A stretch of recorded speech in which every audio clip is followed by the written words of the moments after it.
Betul-betul guys. Alhamdulillah. Aduh, sangkut pula. Naik ni. Naik sini. Allah, lucut. Saiz weh, saiz. Aduh. Dia masuk dalam semak tu lucut lah. Saiz weh. Tutup depan muka pula tu. Tak ada rezeki. Sikit lagi.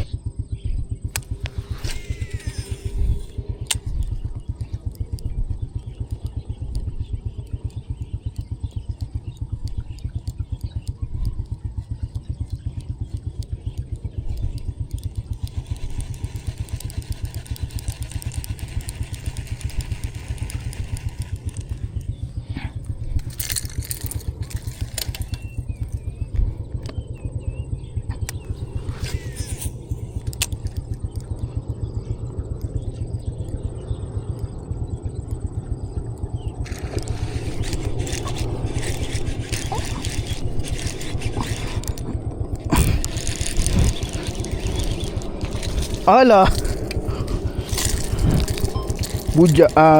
Bujang. Alhamdulillah, naik terus. Ui, power Syah maskot ni. Nak haram. Naik terus. Motor tak mati lagi. Bujang. Boleh lah. Tak adalah bujang mana. Bujang rempit. Tapi saiz lah. Not bad lah. Sabar. Ya, sabar.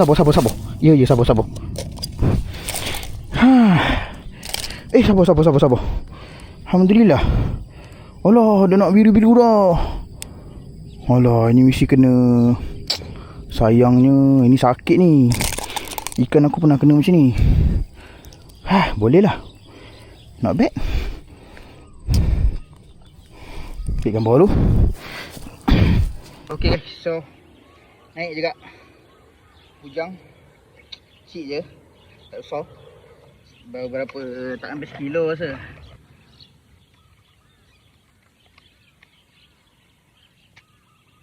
Sekilo 2 je. Sekilo 2 je jadilah kan, bujang kan. Okay, ni hari sebalik, jom. So guna maskot power. Naik terus 12.25 je. Naik terus.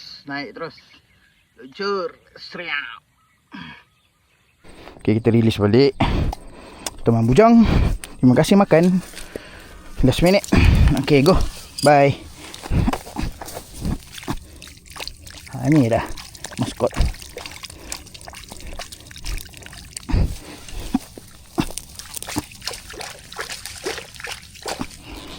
Go. Bye. Masih makan. Lagi.